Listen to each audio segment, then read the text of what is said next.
بسم اللہ والحمد للہ والصلاة والسلام علی رسول اللہ رب اشرح لی صدری ویسر لی امری واحلل عقدۃ من لسانی یفقهوا قولی صلی اللہ علیہ وعلی آلہ وصحبہ وسلم۔ سورہ یاسین کو قرآن کا دل کہا گیا ہے۔ اس کی وجہ یہ ہے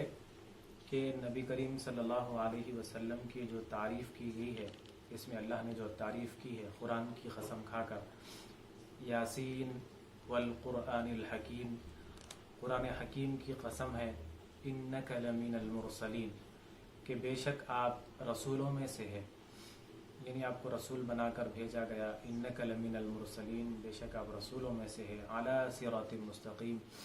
سیدھے راستے پر ہے۔ تو یہاں پر اللہ تعالیٰ یہ سورہ یاسین کی جو شروعات کی 3 یا 4 آیتیں ہیں، جو حضور کی تعریف میں اللہ نے قرآن کی قسم کھائی ہے، رسالت کے بارے میں، رسالت، حضور کی رسالت کی صداقت کے لیے اللہ نے قرآن کی قسم کھائی ہے۔ اور پھر یہ جو اللہ کا جو یہ انداز ہے، جو بیان ہے اللہ کا، بیان کرنے کا جو انداز ہے،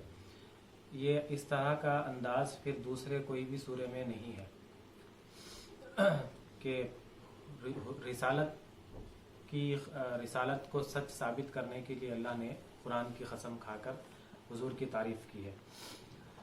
تو اسی لیے یہ صرف شروع کی جو 3-4 آیتیں ہیں، اسی کی وجہ سے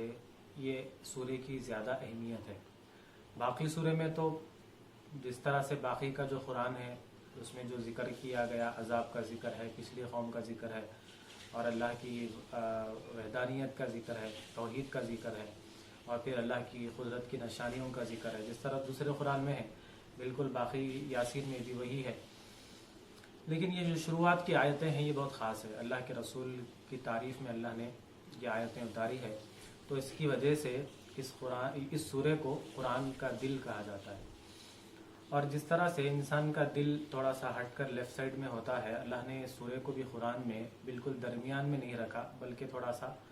آگے ہٹا کر رکھا، یعنی 22 اور 23ویں پارے میں اللہ نے سورہ یاسین کو رکھا ہے۔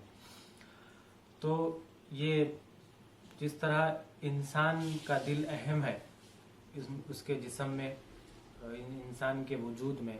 اگر اس کا دل مر گیا تو انسان مر گیا، اگر اس کا دماغ اگر رک گیا تو انسان کا دل جب تک چل رہا ہے، جب تک انسان کی جسم میں جان ہے، جس وقت دل رک گیا، دل کا کام کرنا بند ہو گیا، تو یعنی انسان وہاں پر ختم ہو جاتا ہے۔ تو اسی طرح یہ قرآن کی جو ہے سو جان ہے، قرآن کا دل ہے سورہ یاسین، اور اس کی وجہ حضور کی جو بہترین اللہ نے تعریف کی ہے، حضور کی تعریف کی وجہ سے یہ یاسین کو یہ مقام مرتبہ ملا ہے۔ یہ سورہ مکے میں نازل ہوا ہے، اور اس کی 83 آیات ہیں اور 5 رکوع ہے۔ اللہ تعالیٰ نے یہ سورے میں مختصر ایک 4-5 لائن میں عرض کر دیتا ہوں کہ اللہ نے یہ سورے میں کن باتوں کا ذکر کیا ہے، کیونکہ سورہ پارہ ہے یہ سورہ پورا، تو ہم اس کی تفصیل میں اگر جائیں گے تو بہت زیادہ وقت لگے گا۔ تو سب سے پہلے تو اللہ نے حضور کی تعریف میں قرآن کی قسم کھائی ہے، انک لمن المرسلین، اور پھر اس کے بعد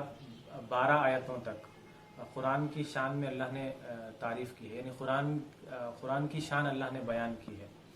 اس کے بعد 13ویں آیت سے 32ویں آیت تک پچھلی قوم کا ذکر ہے، کہ وہی ان کے پاس اللہ کی طرف سے ان کے پاس اللہ کے حکم پہ پیغام پہنچایا گیا، وہ پچھلی قوم کو، تو انہوں نے نہیں مانا اور اللہ کی باتوں کو اگنور کر دیے، نظر انداز کر دیے، تو اللہ تعالیٰ نے انہیں ہلاک کر دیا۔ تو جبرائیل علیہ السلام ایک زوردار ایک چیخ مارے، جس کی وجہ سے وہ چیخ کی آواز کی وجہ سے وہ سارے کے سارے ہلاک ہو گئے۔ پھر اس کے بعد 33ویں آیت سے 33 سے 47 تک انسان سیدھے راستے پر آ جائے، اس لیے اللہ نے اپنی نشانیوں کا ذکر کیا ہے، کہ اللہ تعالیٰ اپنی نشانیوں کا ذکر کر کے انسان کو یہ بتانا چاہتے ہیں، انسان کو یہ توجہ دلانا چاہ رہے ہیں کہ تم سیدھے راستے کی طرف آ جاؤ۔ اللہ کو ماننا ہی سیدھا راستہ ہے، اللہ رسول کو ماننا سیدھا راستہ ہے۔ اس کے بعد پھر 48 سے 54 تک اس میں نبوت کا ذکر ہے، نبی ہیں اس کا ذکر کیا گیا ہے، اور قیامت کا منظر ان آیتوں میں کھینچا گیا ہے کہ قیامت کا جو منظر ہوگا، سور پھونکا جائے گا تو وہ کیا حالت ہوگی۔ اللہ نے ان آیتوں میں نبوت کا اور قیامت کا اللہ نے ذکر کیا ہے۔ پھر اس کے بعد 55 سے لے کر 68 آیتوں میں آخرت میں مومنین کا اور کفار کا انجام کیا ہوگا اس کو اللہ نے بیان کیا ہے۔ پھر اس کے بعد 69 سے 70 تک پھر اللہ نے قرآن کی شان بیان کی ہے، اور پھر 71 سے 83 تک یہ لاسٹ کی جو آیتیں ہیں، اللہ کی طاقت کی نشانیاں اللہ نے اس میں ذکر کی ہے، جیسے زمین اور آسمان میں غور کرنے کا ہمیں حکم دیا گیا کہ یہ اللہ کی قدرت کی نشانیاں ہیں، یہی تو اللہ ہی نے تو اسے بنایا ہے۔ تو اس طرح سے اللہ نے اپنی قدرت کی نشانیوں کا ذکر کیا ہے۔ اور پھر آخری جو آیت ہے، آخری میں ختم کی آیتیں ہیں، اس میں اللہ نے ایک آیت میں کن فیکون کا ذکر کیا ہے کہ اللہ تعالیٰ کی جتنی بھی طاقت کی قدرت کی نشانیاں ہیں وہ اللہ کے لیے کوئی مشکل نہیں ہے۔ زمین آسمان کا پیدا کرنا یا دوسری چاند سورج کا بنانا، یہ اللہ کے لیے کوئی مشکل نہیں ہے۔ اللہ تعالیٰ کو اگر کوئی چیز چاہیے ہوتا ہے تو اللہ تعالیٰ کیا کہتے ہیں؟ کن کہتے ہیں، کن ہو جا، فیکون، تو وہ ہو جاتا ہے۔ تو اس کے بعد پھر اللہ تعالیٰ آخر میں اپنی تعریف کرتے ہیں، اللہ کی تعریف کے ساتھ اللہ تعالیٰ اس سورہ کا اختتام کرتے ہیں۔ یہ یاسین جو ہے یہ حضور صلی اللہ علیہ وسلم کے ناموں میں سے ایک نام ہے، حضور کا یاسین۔ دراصل یاسین تو حروف مقطعات ہے، یعنی وہ جو الف لام میم طٰہٰ ان میں آتے ہیں، یاسین بھی۔ دراصل حقیقت میں یہ ہے کہ اس کے معنی اللہ اور رسول سے بہتر، اللہ رسول ہی بہتر جانتے ہیں، لیکن روایتوں میں آتا ہے کہ یاسین اللہ کے رسول کے جو نام ہیں، حضور کے جو نام ہیں، وہ ناموں میں سے ایک نام یاسین بھی ہے۔ تو اللہ تعالیٰ نے یہاں پر نبی کریم صلی اللہ علیہ وسلم کی رسالت کے لیے قرآن کی قسم کھائی ہے کہ آپ یقیناً بے شک انک لمن المرسلین، بے شک آپ رسولوں میں سے ہے۔ اب رسولوں میں سے ہے یعنی رسول نبی کریم صلی اللہ علیہ وسلم تو آخر میں تمام انبیاء کے بعد آخری نبی ہے، اور آخر المرسلین بھی ہے، خاتم النبیین بھی ہے، رسولوں کے بھی آخر ہے اور نبیوں کے بھی آخر ہے۔ لیکن حضور صلی اللہ علیہ وسلم کو اللہ نے پہلے سے ہی عالم ارواح سے ہی، جو بھی نبی ہوتے ہیں عالم ارواح سے ہی نبی، اللہ نے ان کو نبوت کے لیے اللہ نے ان کو چن لیا ہے۔ جب ہم سب کی روحیں عالم ارواح میں تھی تو وہیں پر اللہ نے فیصلہ کر دیا ہے کہ کون نبی ہوگا، کون رسول ہوگا۔ تو حضور صلی اللہ علیہ وسلم بھی پہلے سے ہی نبی ہے، یعنی چن لیا گیا ہے۔ اعلان تو 40 سال کی عمر میں ہوا۔ حضور سے پوچھا گیا کہ آپ کب سے نبی ہیں، تو اللہ کے رسول نے فرمایا کہ جب ابھی آدم کی مٹی کو ابھی جمع بھی نہیں کیا گیا تھا تب سے میں نبی ہوں۔ اور ایک روایت ہے کہ آدم ابھی پانی اور مٹی کے درمیان تھے، یعنی ابھی آدم کا پتلا بھی نہیں بنایا گیا تھا جب سے میں نبی بنا دیا گیا ہوں، جب سے مجھے نبی بنا دیا گیا ہے۔ اور پھر وہ ہم جو سنے ہیں کہ ہم سنتے ہیں اکثر بیانات میں کہ نبی کریم صلی اللہ علیہ وسلم کے اوپر درود پڑھنے کا حکم دیا گیا آدم علیہ السلام کو۔ آدم علیہ السلام اور حوا علیہ السلام کا جب نکاح ہوا، جنت میں اللہ نے نکاح کروایا، تو آدم علیہ السلام کو مہر ادا کرنے کا حکم دیا گیا کہ مہر ادا کرو۔ تو آدم علیہ السلام نے کہا کہ میں کیا مہر ادا کروں؟ تو اللہ تعالیٰ چاہے تو کہہ سکتے تھے کہ جنت میں سونے کے ڈھیر پڑے ہیں، جاؤ سونا اٹھاؤ اور لا کر دے دو، چاندی اٹھاؤ لا کر دے دو، ہیرے جواہرات اٹھاؤ لا کر دے دو۔ لیکن اللہ نے کہا کہ تمہاری نسل میں ایک نبی آنے والے ہیں، آخری نبی آنے والے ہیں محمد صلی اللہ علیہ وسلم، تو ان کے اوپر ایک مرتبہ درود بھیجو، وہ تمہارا مہر ہوگا۔ یعنی اس سے پتہ چلتا ہے ہمیں یہ روایتوں سے کہ نبی کریم صلی اللہ علیہ وسلم پہلے سے ہی بہت پہلے سے اللہ نے حضور کو نبوت کے لیے چن لیا تھا، رسالت کے لیے چن لیا تھا، اور حضور کا مقام مرتبہ اللہ کے پاس بہت پہلے سے، اللہ کے پاس مقام مرتبہ بہت بلند ہے۔ تو 40 سال کی عمر میں دنیا میں آنے کے بعد، پیدا ہونے کے بعد 40 سال کی عمر میں آپ نبوت کا اعلان کیے۔ تو یہاں پر جب یہ سورہ یاسین نازل ہوئی ہے سورت، تو اس میں اللہ تعالیٰ لوگوں کو یقین دلانے کے لیے کہ لوگ یقین کریں کہ اللہ تعالیٰ خود حضور کی تعریف میں قرآن کی قسم کھا کر کہہ رہا کہ انک لمن المرسلین، یہ بے شک محمد صلی اللہ علیہ وسلم رسولوں میں سے، اللہ کے رسولوں میں سے، کیونکہ وہ جو انکار کرتے تھے، تانے مارتے تھے، ستاتے تھے، یعنی رسالت کو ماننے سے انکار کرتے تھے، تو اللہ تعالیٰ وہ لوگوں کو بھروسہ اور یقین دلانے کے لیے کہ یا واقعی محمد اللہ کے رسول ہے، تو اسی لیے اللہ نے سورہ یاسین کی یہ شروع کی 2-4 آیتوں میں اللہ کی حضور کی تعریف کی ہے، تو اسی وجہ سے اس کو یاسین کو قرآن کا دل کہا جاتا ہے۔ اب اس سورت کی فضیلت میں کچھ روایتیں ہم پڑھ کر اپنی بات ختم کرتے ہیں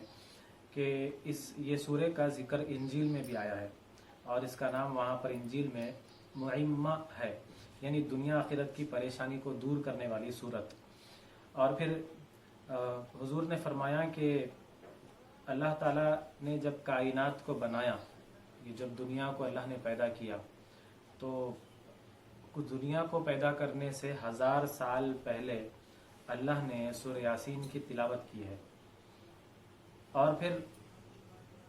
فرشتوں نے، وہ اللہ تعالیٰ جب تلاوت کیے ہیں سورہ یاسین کی، تو جب فرشتوں نے پوچھا کہ اللہ یہ کیا کلام ہے، تو اللہ نے جب فرشتوں کو بتلایا کہ یہ ایک امت پر میں یہ قرآن اتاروں گا، ایک میرے نبی پر یہ قرآن اتاروں گا، تو فرشتوں نے رشک کیا کہ وہ کیسے خوش نصیب ہوں گے، وہ کیسی خوش نصیب امت ہوگی جن کے اوپر یہ قرآن نازل اللہ تعالیٰ کرے گا، اور وہ کیسے خوش نصیب لوگ ہوں گے جن کے دلوں میں اللہ تعالیٰ یہ کلام کو محفوظ کرے گا، اور وہ کتنے خوش نصیب لوگ ہوں گے جن کی زبانوں سے یہ کلام پڑھا جائے گا۔ تو فرشتوں نے رشک کیا امت محمدیہ پر جب اللہ تعالیٰ نے کائنات کے پیدا کرنے سے 1000 سال پہلے یہ سورہ یاسین کی اللہ نے جب تلاوت کی تھی۔ اب کائنات کب بنی، تو یہ تو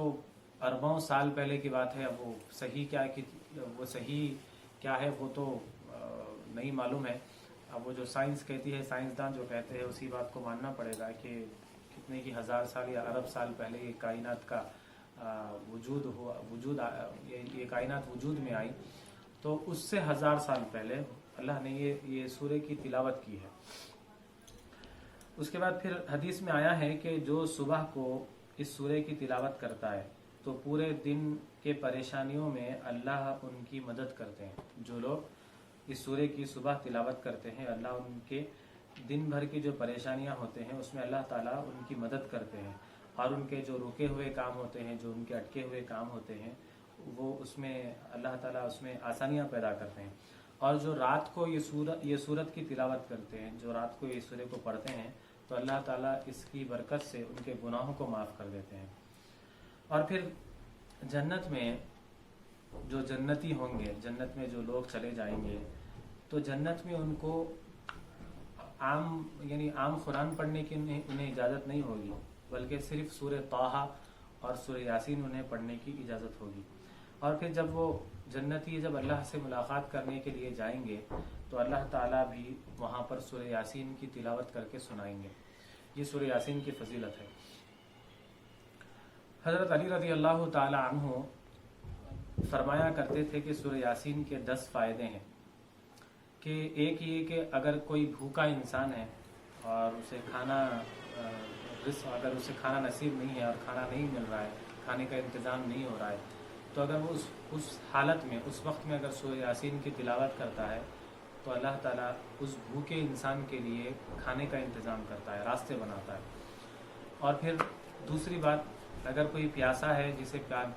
پانی نہیں مل رہا ہے، کوئی بہت پریشان ہے، ایسی جگہ پہنچ گیا کہ وہ اسے پانی دور تک اسے کوئی امید نظر نہیں آ رہی ہے، تو اگر ویسی حالت میں اگر وہ سورہ یاسین پڑھتا ہے ویسی سچویشن میں، تو اللہ تعالیٰ اسے پانی ملانے کا انتظام کرتا ہے۔ تیسری بات، اگر کسی کے پاس پرانے کپڑے ہیں اور پھر وہ نئے کپڑے نہیں پہن سک رہا ہے، حالات ایسے نہیں ہیں کہ نئے کپڑے نہیں پہن سکتا، پرانے کپڑے ہیں، پھٹے ہیں یا پھر پہننے لائق نہیں ہے، لیکن حالات نہیں ہے کہ میں نیا جوڑا لے کر خرید کر پہن سکوں، تو اگر یہ سورہ کی تلاوت کر کر اگر وہ اللہ سے دعا کرتا ہے تو اللہ تعالیٰ اسے نئے لباس کا انتظام کرتا ہے، نیا لباس کا۔ اور چوتھی بات حضرت علی رضی اللہ تعالیٰ عنہ نے یہ بتائی کہ